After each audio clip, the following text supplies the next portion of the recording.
नमस्कार साथियों, मैं अनीता श्रीवास्तव आपका हार्दिक अभिनंदन करती हूँ। महर्षि वेदव्यास द्वारा रचित महाभारत के 139वें अध्याय में आज का प्रसंग है कणिक का धृतराष्ट्र को कूटनीति का उपदेश।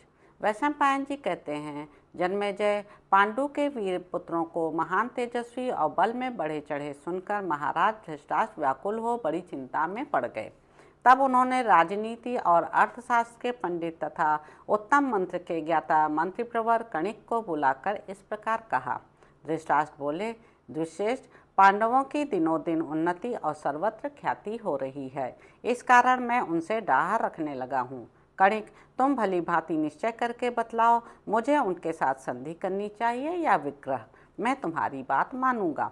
वैशंपायन जी कहते हैं, राजन, राजा धृतराष्ट्र के इस प्रकार पूछने पर विप्रवर कणिक मन ही मन बहुत प्रसन्न हुए तथा राजनीति के सिद्धांत का परिचय देने वाली तीखी बात कहने लगे।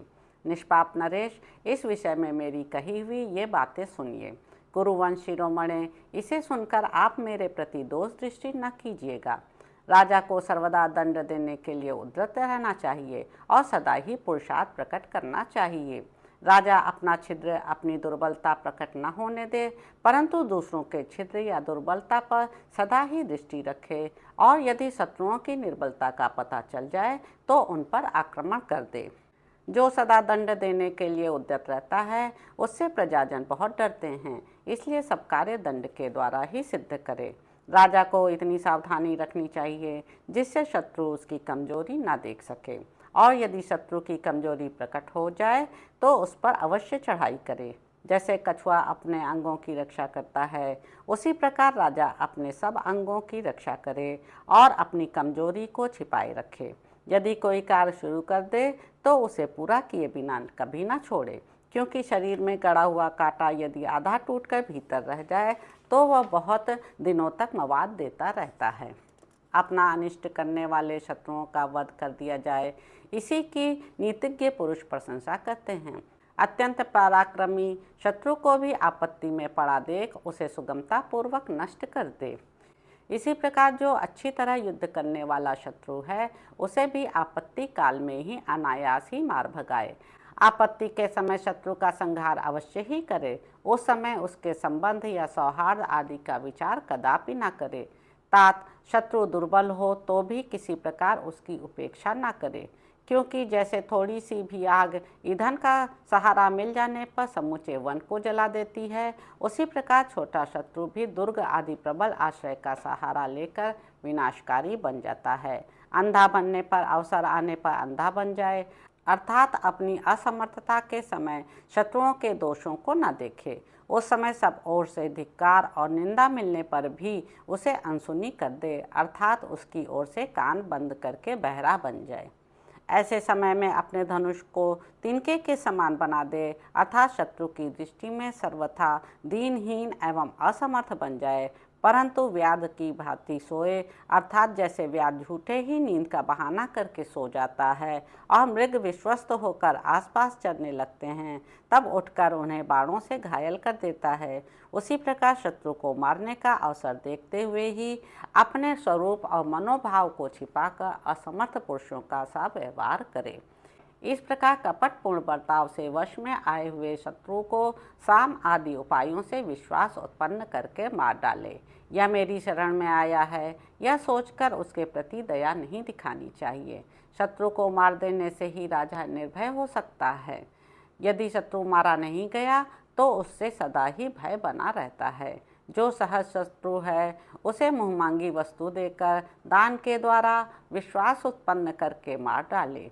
इसी प्रकार जो पहले का अपकारी शत्रु हो और पीछे सेवक बन गया हो, उसे भी जीवित ना छोड़े।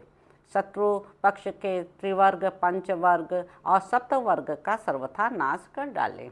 पहले तो सदा शत्रु पक्ष के मूल का ही उच्छेद कर डाले, तत्पश्चात उसके सहायकों और शत्रु पक्ष से संबंध रखने वाले सभी लोगों का संहार कर दे। यदि मूल आधार नष्ट हो जाए तो उसके आश्रय से जीवन धारण करने वाले सभी शत्रु स्वतः नष्ट हो जाते हैं। यदि वृक्ष की जड़ काट दी जाए तो उसकी शाखाएं कैसे रह सकती हैं? राजा सदा शत्रु की गतिविधि को जानने के लिए एकाग्र रहे। अपने राज्य के सभी अंगों को गुप्त रखे। राजन, सदा अपने शत्रुओं की कमजोरी पर दृष्टि रखे और उनसे सदा सतर्क रहे। अग्निहोत्र और यज्ञ करके, गेरुए वस्त्र, जटा और मृगचर्म धारण करके पहले लोगों में विश्वास उत्पन्न करे, फिर अवसर देखकर भेड़िए की भांति शत्रुओं पर टूट पड़े और उन्हें नष्ट कर दे। कार्य सिद्धि के लिए शौच, सदाचार आदि का पालन एक प्रकार का अंकुश बताया गया है। फलों से लदी हुई वृक्ष की शाखा को अपनी ओर कुछ झुकाकर ही मनुष्य उसके पके पके फल को तोड़े। लोक में विद्वान पुरुषों का यह सारा आयोजन ही अभीष्ट फल की सिद्धि के लिए होता है।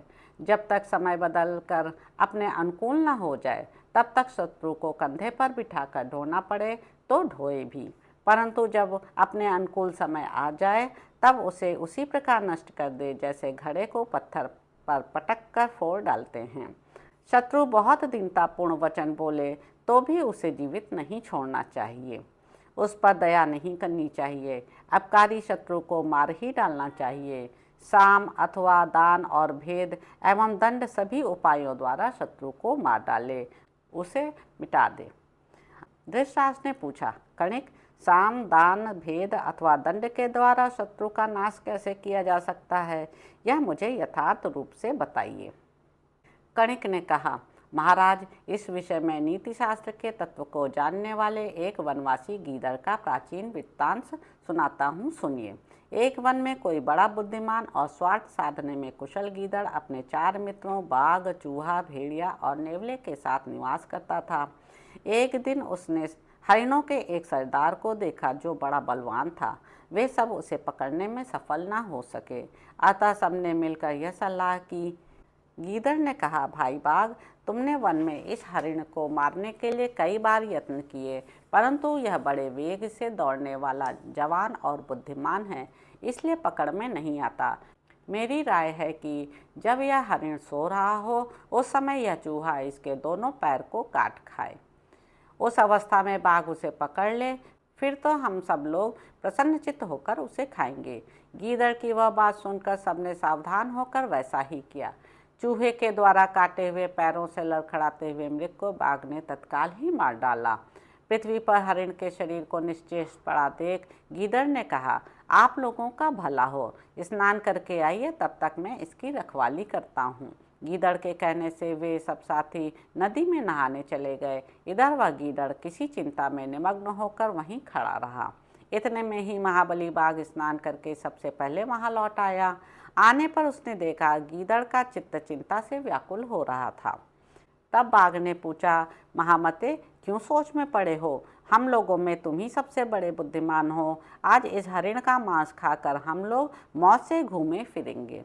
गीदड़ बोला, महाबाहो, चूहे ने जो बात कही है उसे तुम मुझसे सुनो। वह कहता था, मृगों के राजा बाघ के बल को धिक्कार है। आज इस मृग को तो मैंने मारा है। मेरे बाहुबल का आश्रय लेकर आज वह अपनी भूख बुझाएगा। उसने इस प्रकार गरज गरज कर बातें कही हैं, अतः उसकी सहायता से प्राप्त हुए इस भोजन को ग्रहण करना मुझे अच्छा नहीं लगता। बाघ ने कहा, यदि वह ऐसी बात कहता है तब तो उसने इस समय मेरी आंखें खोल दी, मुझे सचेत कर दिया। आज से मैं अपने ही बाहुबल के भरोसे वन जंतुओं का वध किया करूँगा और उन्हीं का मांस खाऊंगा। यूं कहकर बाघ वन में चला गया। इसी समय चूहा भी वहां आ पहुंचा।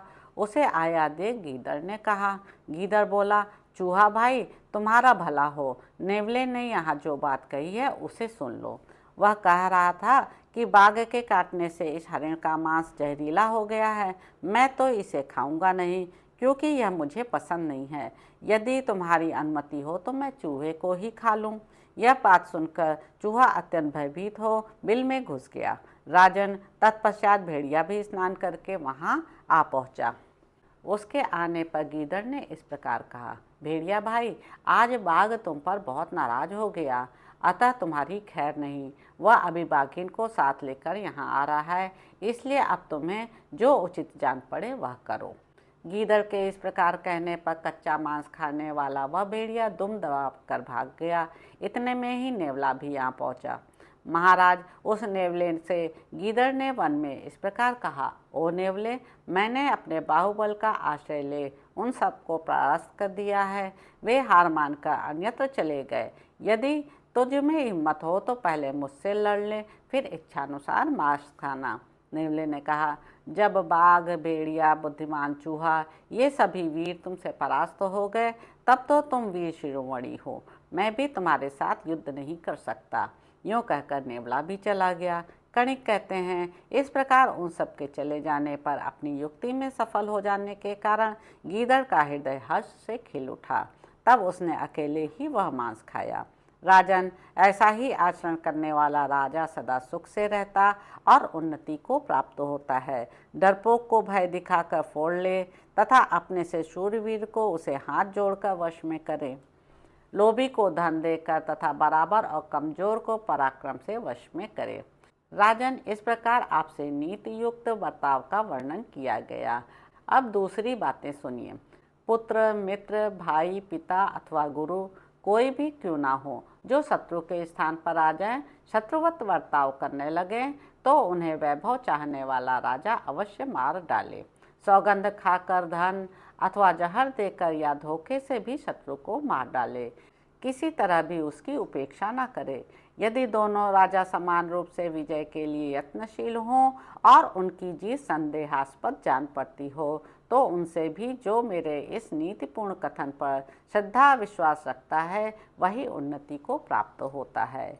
यदि गुरु भी घमंड में भरकर कर्तव्य और अकर्तव्य को न जानता हो तथा बुरे मार्ग पर चलता हो, उसे भी दंड देना उचित माना जाता है।